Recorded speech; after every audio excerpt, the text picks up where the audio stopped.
Anyone who loves antique motorcycles will feel like they hit the jackpot at Virgil Earling's Vintage Motorcycle Museum in Solvang, California. Virgil's been wheeling and dealing for decades, buying up some of the rarest motorcycles on the planet. Part of its ego is that I don't want someone else to have that. I want to have that.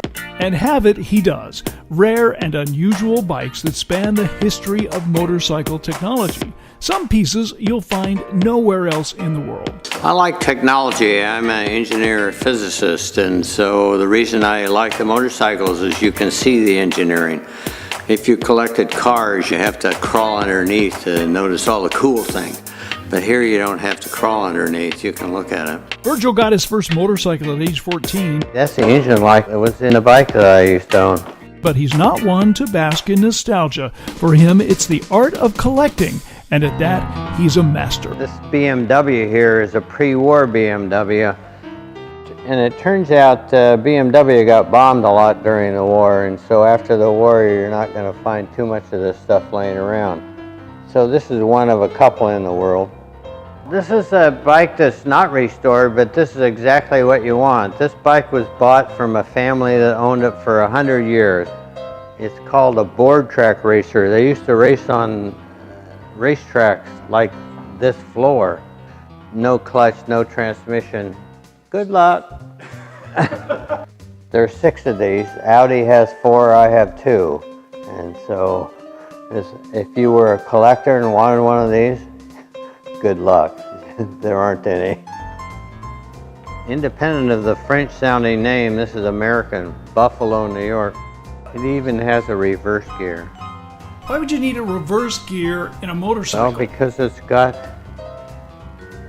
these wheels on the back, it turns out. If I were driving along and press lever here, these wheels would come down. And then when I want to go, I can lift the wheels back up. So here's a bike I call bizarre engineering. Germans again. These rotary engines that rotated, were used in World War I airplanes. The propeller would be bolted to the engine and the whole thing would go around. It goes around with the wheel. There is no clutch.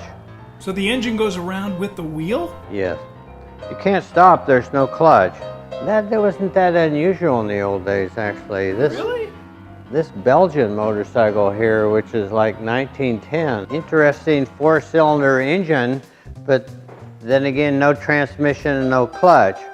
We won a trophy at a show, and I remember the comment was, can you drive it up to the presentation stand? And I said, I can drive it through the presentation stand.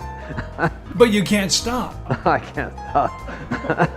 With all the vintage bikes he owns, nearly 100 on display at any one time, Virgil's favorite might surprise you.